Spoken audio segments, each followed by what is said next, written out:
Hey guys, how you doing today? Thought we'd cook some dinner. Cooking dinner. Let's do this together.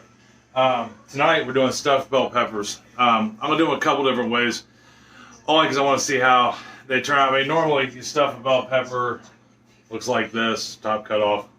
Um, but I want to cut them in half also for a couple of them, and do halvesies, so to speak.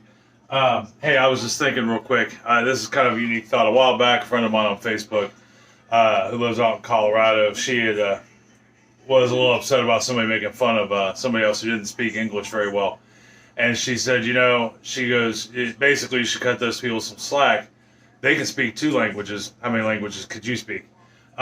Which I thought was great. But I also was thinking about people with special needs and how extra hard they have to work to have what we consider normal. And I was thinking about this because a child with special needs got beat up at the high school that's by my work, by another kid. And I thought that wasn't cool. But anyhow, think about how extra hard they have to work just to make it through the day. They're amazing and wonderful people. So anyhow, cooking supper. I just wanted to give that little side note because it was a thought. All right, so stuffed bell peppers in my world. Things you will need and ingredients. First thing you're going to need is a pan. I'm using an extra big pan. The original recipe only calls for 4 bell peppers. Since I'm doing, not only am I doing 4 that are normal, but I'm doing a couple that are laying on their side. I'm using a bigger pan. You could actually use a 9x9 and get away with this. But I wanted the room. So you need a pan. You're also going to need a skillet. You ready to go outside? All right. After you get your pan and your skillet, you're going to have to do a little chopping and shredding. So, things on the ingredients list. You will need, if you're using a 9x9 pan, just a 1/4 cup of chicken broth. In this case, I'm using 3/4 cup, so I'm using a larger pan. You're like, what? You'll see. Just wait for it. You'll see. All right. Salt to taste. I got about a 1/2 teaspoon there. Next on the list is cumin, teaspoon, or to your liking. This is the cool thing about spices: is add and take away as you see fit. There are no rules with this. So, the next thing is about a 1/2 teaspoon to a teaspoon of oregano. I'm using Mexican oregano. It's Quite honestly, it's got a lot more flavor than Italian oregano for most dishes. If you don't have it, you can use Italian. We used it forever with Italian oregano. This stuff tastes amazing. Oh, you guys are fine. The next thing I'm putting in, that if you don't have it, get it. It's Red River Ranch. Get it at KenRollins.com. And that's it right there. If you don't have it, use a 1/2 teaspoon of garlic powder and a 1/2 teaspoon of seasoning salt. But I'm telling you, get some. KenRollins.com. And then about 1/8 teaspoon of pepper to start. You can, like I said, more or less. All right, so that's all our dry spices and our chicken broth. You're going to need some green chilies. Whatever you can get a hold of. Now this is, as always, 7-ounce can because no one in this part of the country, I guess, sells 4-ounce cans anymore. But that's all right because we like green chilies. We'll use the whole thing. If you can find a 4-ounce can, I guess it'll depend. How much do you like green chilies? We really like green chilies. So that being said, green chilies, however much, because this is basically like a layered cake inside of a pepper. It's kind of cool. And green chilies is one of the layers. So then we need one of the stars of the show, ground beef, about a pound and a half. I got a pound and a half there because I'm doing more than 4 peppers. But if you're only doing 4 peppers, 1 pound of ground beef, 1 cup of mozzarella, 1 cup of Colby Jack, and that can be modified too. If you like more cheese, put more cheese in it, and 1 cup of cheddar. And those are, there may be more than a cup there. It's cup-ish. Because what you're going to do, a lot of this depends on your peppers. If they're giant peppers, you may need more. If they're little peppers, you may need less. But this is the general rule of thumb. These are medium-sized peppers, using all colors, shapes, and sizes. I got green, I've got or green. I've got red. That was a little backwards. I've got an orange pepper. And then the last thing you need is a half an onion. I've got some shallots laying here on the table. I didn't put them in a bowl. They are right there. And I got 2 shallots. If you don't have shallots, you can use half an onion. That's what the original recipe calls for. But tonight, I'm going to try something a little different. Okay, so that was the oven beeping. You want to preheat your oven to 350 degrees for this. Now, when you're prepping everything, your green peppers, or your peppers in general, whatever color you like. I think they're a little color. I like the color. You're going to slice the top off of them, and you're going to take the seeds and the I want to say spines out, but it's not spines. But this portion right here, you're going to make sure most of that's out. You don't have to take it all out, but most of it. Now, when it comes to your scraps, you can do a couple different things.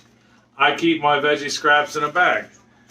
I do 2 things with them, which I think we've discussed this before. So, I will take all my tops, and I don't save the seeds. I mean, I do once a year. I save up each seed so that way I can grow them the following year, if possible. With store-bought seeds, sometimes it's hard to tell, or with store-bought peppers, it's hard to tell sometimes if you're going to get any growth or development out of them. Sometimes, depending on the company that produces the peppers, you may not be able to reproduce these peppers. So, they put they take the gene out that causes it to be able to reproduce. It's a big controversial thing that would take up a whole other video. But anyhow, I stick them in here like this, and then I'll put them back in the freezer. So let me get the camera reset, and we'll start doing some cooking. What do you say? All right? Give me just 1 millisecond. All right, so here we go. I guess I could have just tilted the camera down with you and kept talking, but I want to show you this. Okay, so the first thing I want to do, the reason why I'm going to try halvesies, this yellow pepper here won't stand up straight. Not that that's a major deal, but it kind of is, because all you'd have to do is just cut off like these 2 lobes here and even it out so it'll sit, providing you don't cut all the way through it. But anyhow, you want to make sure your peppers sit upright for this. So when you go to the store to buy peppers, make sure they're even enough on the bottom. So the other reason why I want to try halvesies is this particular pepper here. See that really nifty bad spot? It doesn't make the whole pepper bad.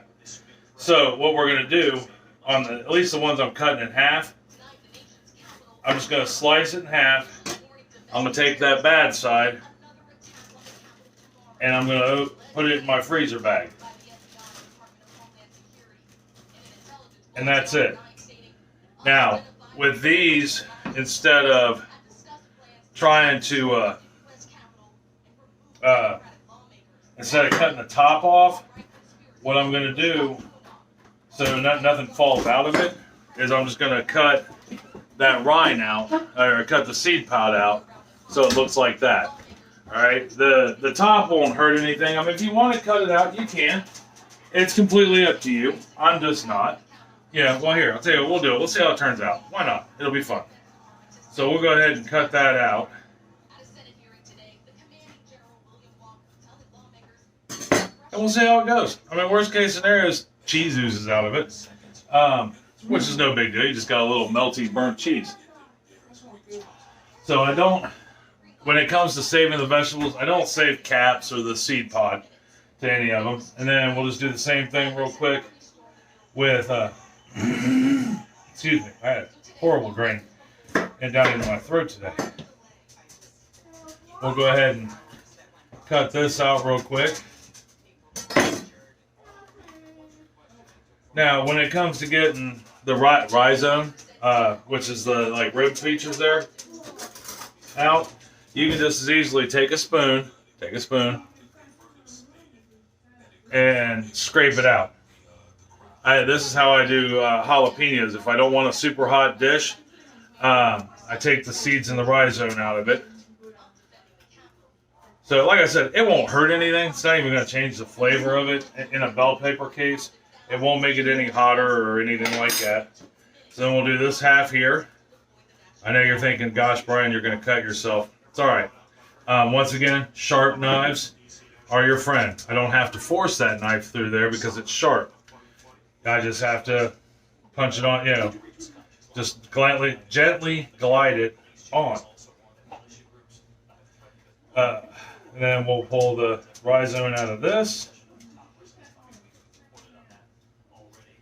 And then that's done. Okay, so now I've shown you how to half the pepper. I would have showed you, I don't want to insult your intelligence, so to speak, to tell you that you need to cut off this top and pull the seed pod out. That's kind of a given. So I already went ahead and did that. I figured I could explain that to you and you get it. But if you don't, per se, it's okay. I mean, I'm not I'm not saying you're silly if you don't know how. Message me and let me know, and I will show you or walk you through it if you message me. All right, so we got that done. So then we need our pan. When it comes to knife safety, when you're done using your knife, don't put it in the sink full of soapy water. If somebody, like if Abby were to come in here and grab in the sink for the towel and hit that knife and cut a finger, I would feel horrible. I would assume you would feel horrible if that happened to your house. All right, so I washed my knife and I set it off to the side to dry. Next thing we need, our pan. Bye. Have fun outside. Is we're going to dump our chicken broth in there. The chicken broth, the only purpose it serves is to help steam these peppers. Okay, so then we're going to, remember I said we preheated our oven in the very beginning while we were prepping. You know, we preheated it. I don't know if I said that or not, but we preheat your oven when you very first start, 350 degrees. All right, so we're going to put these peppers in here like such.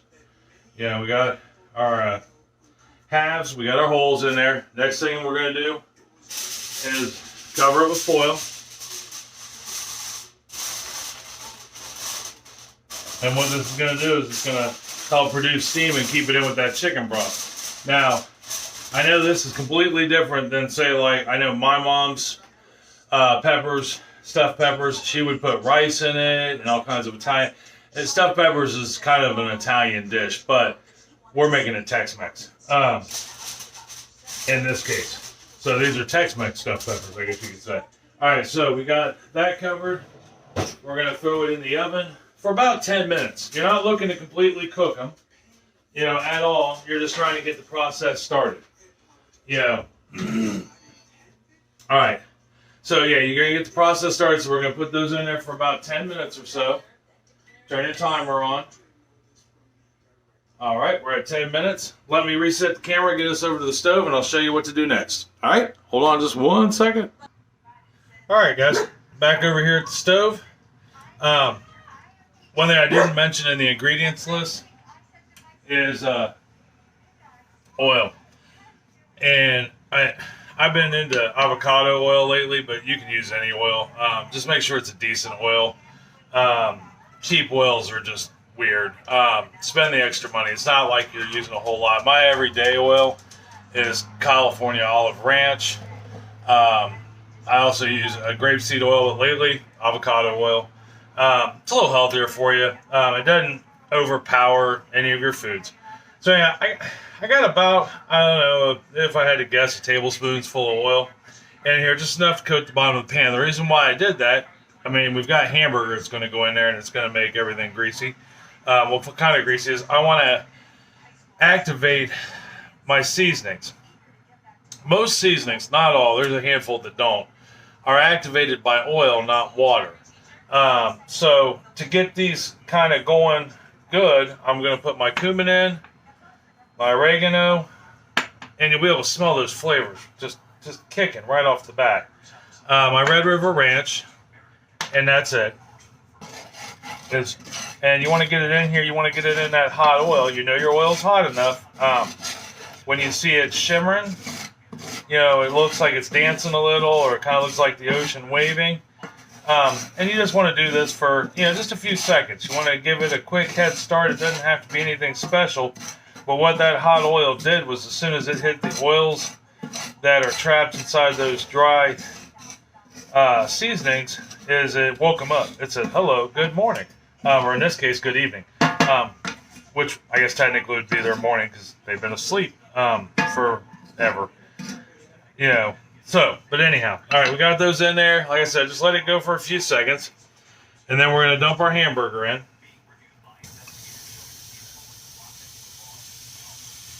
Now, the thing with any meat that you cook on the stove top, and I mean, this holds true for just about any meat, is once you dump it in there, let it sit for a minute.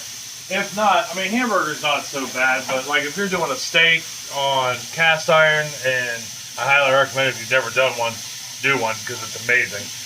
You sear it and then stick it in the oven for a few to get it to the temperature you want, which will give you what you want. All right, so but if you try to flip things too soon, even in a non-stick pan, it'll stick. So you want to give it a minute. You're going to break your hamburger up, and while you're browning it, those seasonings will continue to incorporate. They'll get into the hamburger grease. Now, this hamburger here is a 90-10. It's a lower fat content. I think I've said before, we cook a lot with a lower fat content. Now, if you're, there's some things like tacos that require a little higher fat content. 80-20 is good. 80-20 is inexpensive. You can use it in this. Use what you can afford. At 93.7 or 90-10, whichever one this is. I think it's 90-10 from the butcher. It just doesn't have quite as much fat in it because this doesn't have to hold together. It doesn't need to bind. It doesn't, it's getting stuffed into peppers. So, and it's a little better for you. I mean, you want some fat for flavor, but for the most part, you don't need that. Absolutely. So, now is when I'm going to add my salt to it and my pepper. Salt and pepper, you don't have to activate in oil, you don't have to activate any of it in oil if that's just what you want. I just learned from watching other chefs cook, other chefs. I'm not a chef, I'm a restaurant manager, but watching chefs cook and listening to them talk and watching some things on my favorite channel, YouTube, that you should activate your stuff in oil before you put it in there to help the flavor process along. But then salt and pepper, they just are there for flavor and consistency. So what we're going to do is I'm going to go ahead and get this about halfway browned up. When it's about halfway browned up, I'll add the shallots. So, our peppers are done. I'm going to go ahead and turn the timer off. Leave the oven on because you're going to need it again. So we'll just take these peppers out and set them aside. Now, while you're setting them aside, don't take the cover off of them. And if they're not soft enough for you, in our family, we don't like soft peppers when it comes to stuffed peppers. I know like when my family and most older generations made stuffed peppers, they made them in tomato sauce, used rice and meat and spices, Italian spices, which is good, but the peppers get really mushy. Not a fan of mush. So we found this recipe, once again, Kent Rollins, although and they're in his cookbook, plus there's a YouTube video for it, and I'll have it linked down below for you, as long as I remember this time to put it on. But I know even in the recipes, it's about 10 minutes in the beginning. And it just gets them lightly softened. They'll still have a little crunch to them when it's all said and done. So when the meat's about halfway cooked, which I know on camera it still looks pretty pink, but it's actually about halfway cooked. We're going to go ahead, and this is when you would add your onion, or in this case, I'm going to add the shallots to it. And then that way they'll get a little soft and translucent as the hamburger finishes cooking, and it'll come together all at once. So I'm going to go ahead and finish cooking this hamburger up with the onions and all the spices in it.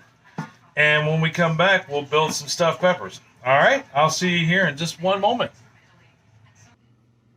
All right, we got the hamburger cooked and tasted for salt and pepper and any other seasoning we may need. It tastes fantastic. So the rest of this is really easy as soon as I get the light out of the cheese. It fell on me. That's all right.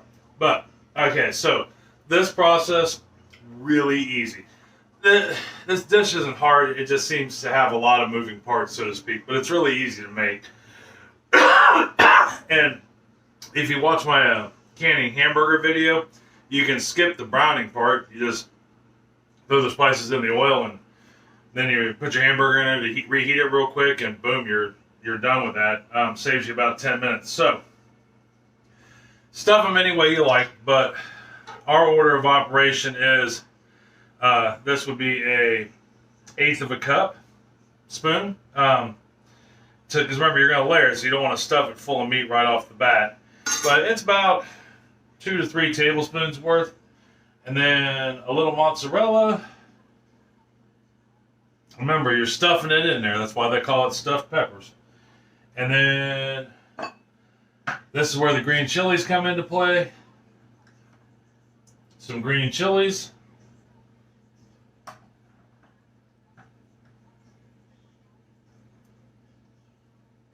Then some more meat. And stuff it down in there. Yeah. Remember, you're the boss of your kitchen.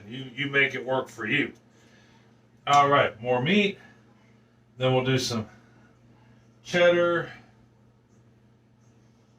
and a little bit of Colby Jack.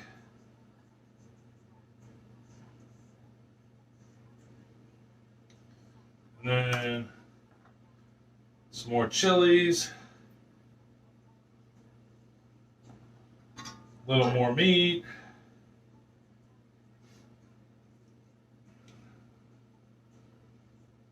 And then, I don't know if you noticed, we like jalapenos, but we really like cheese too.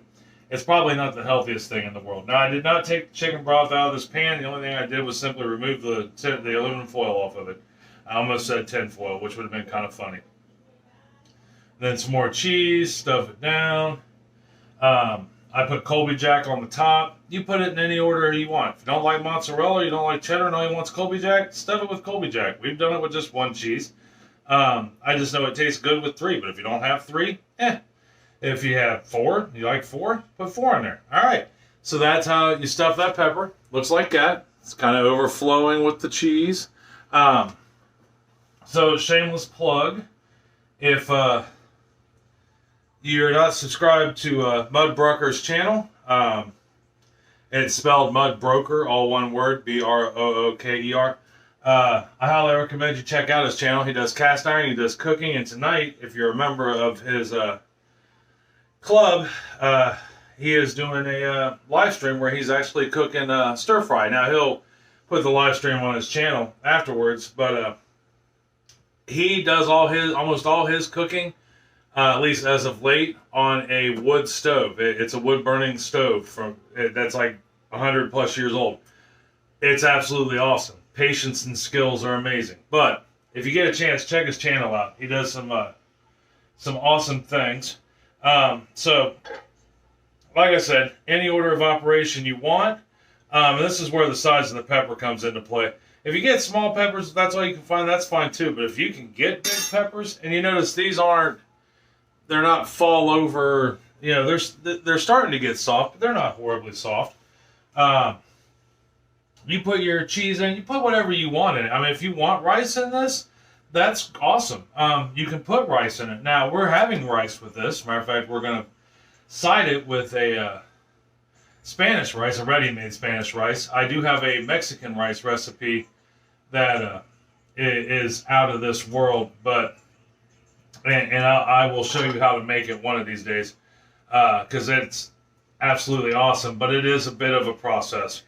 But it's some of the best. We searched and searched and searched forever to find a good Mexican rice recipe, and we finally found one. But it takes a minute to make. It's not hard. by any means. But I mean, you're not using minute rice with it. That's for sure. Um, in order to make it, you know, and it takes about, you gotta have time. It takes about an hour to make the rice, but it's well worth the hour wait. All right, I'm gonna go ahead. Actually, let's figure out how to do one of these half peppers real quick. So where we can see where we're standing on that. Sorry, I'm on a hot plate or a hot pad over here, so it's making everything go a little angly. All right, so let's look at how to do these half peppers, because this will be new for me too. I'm gonna say let's do a little meat in it first. So we'll put the meat on the bottom, so that way we have plenty of meat in there. And then we're gonna do cheddar in this one. Like I said, you can leave the top on it. Why not? I was going to. But then I thought, nah, let's see how it goes. It won't hurt anything. It won't change the flavor profile. I would just recommend not eating the stem of the pepper. It might not taste so good, and it might be a bit tough on the teeth, so to speak. It is not an edible part of the plant in that aspect. And then we'll throw some cheddar on there, or we do cheddar on there. Now we're gonna do some mozzarella, or Colby Jack, and then a little sprinkle of mozzarella on top. I think that might work for the half peppers, because I did load it kind of full with meat. So there's about 2 layers worth of stuffed meat in there. Green chilies. This one we'll do a little more meat in. Let's see how it goes. We'll do green chilies. And another scoop of meat. Like I said, you put as little or as much meat as you want in yours. It's yours. Like I say in all my dishes, or all my meals, you make it the way you and your family want it. I'm just showing you the way I'm making it. I'm giving you the platform. Then you can take it and do what you want with it. All right, I am going to finish stuffing these last few peppers real quick, and then we'll talk about operation of the oven and what we need to do after that. All right, I'll be back in one quick second. All right, guys. So I'm sure I said this once already, but preheat your oven at 350 degrees while you have to initially soften the peppers. You should have left it on. So we've got our peppers stuffed and ready to go. What we're going to do is we're just going to lightly put the aluminum foil back on it. We're going to put it back in the oven for about 20 minutes. You could probably go 15, but we do 20. And what we'll do is we'll do 10 minutes with the foil on, because what we're wanting to do is everything's cooked except for the cheese. You want the cheese to melt. But I know in our oven, if I leave this in there uncovered for 20 minutes, the cheese will burn on the top. We don't want burnt cheese. We want melted golden brown type cheese, not black burnt, can't really eat it cheese. So 20 minutes in the oven. Like I said, in our case, yours may vary.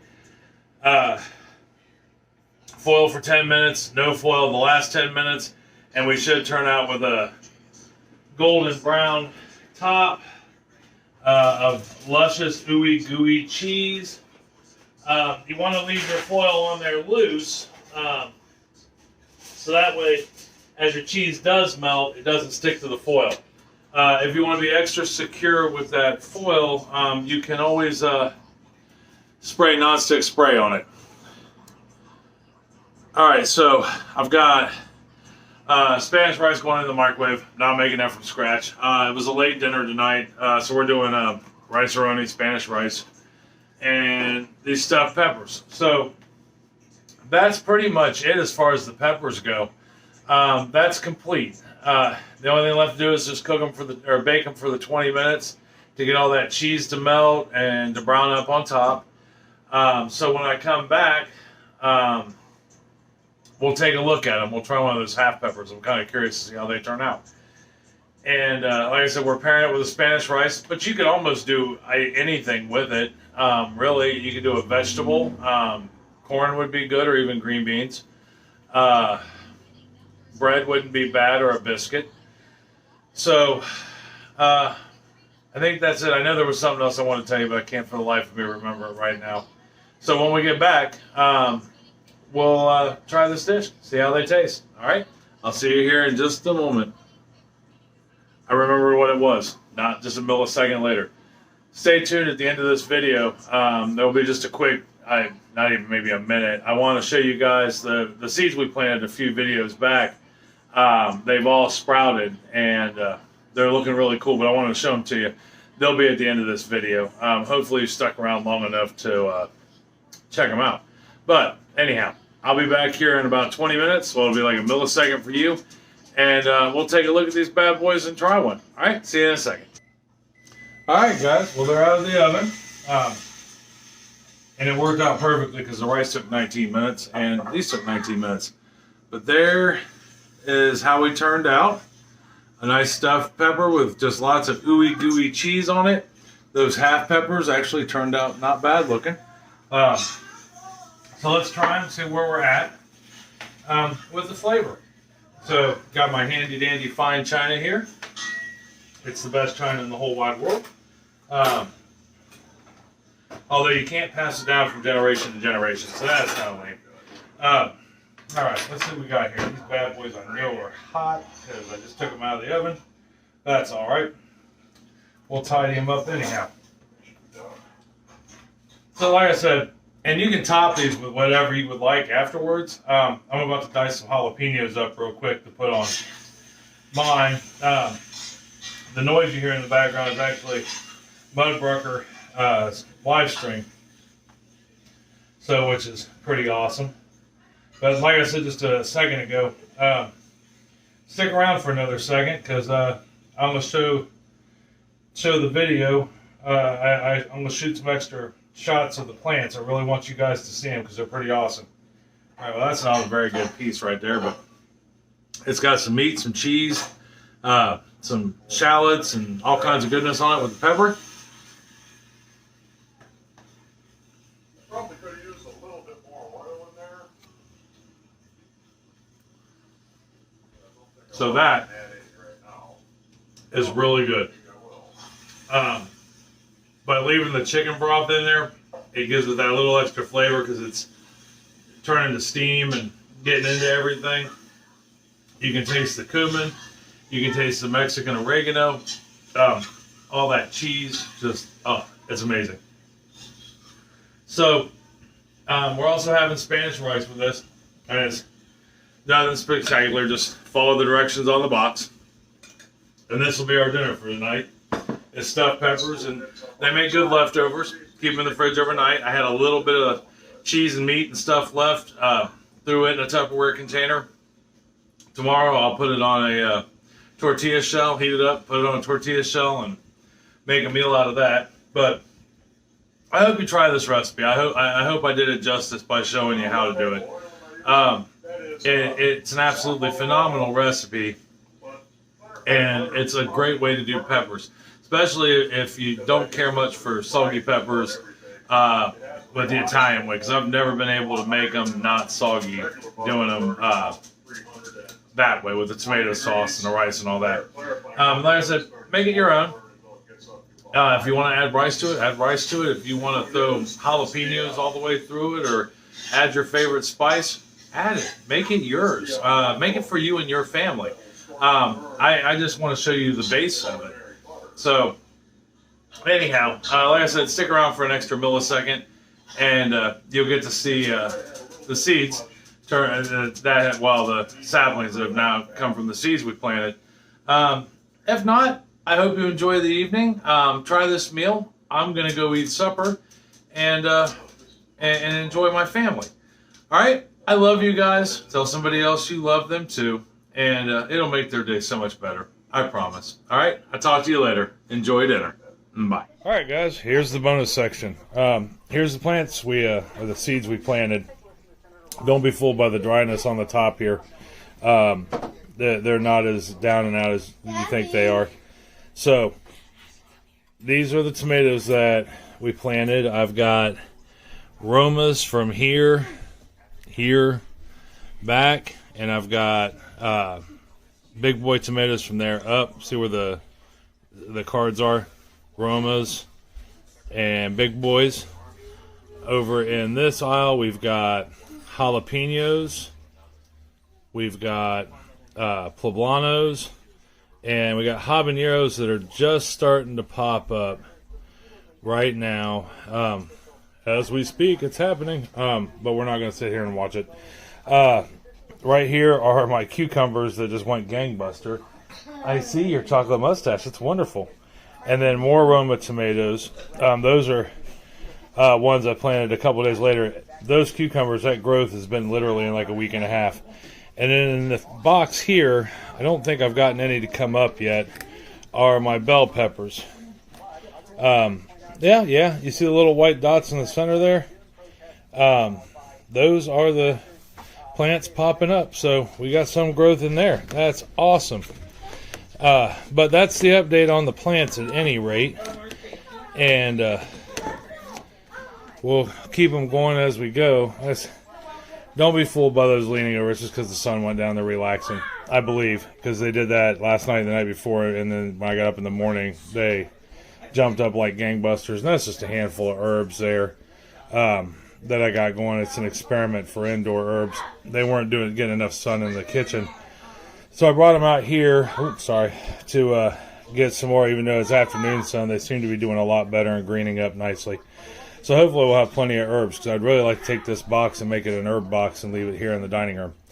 All right, well, I'm going to go see what's going on with all the mayhem in the kitchen, and I will talk to you guys later. Love you. Tell somebody else you love them. Make their day better. All right, bye.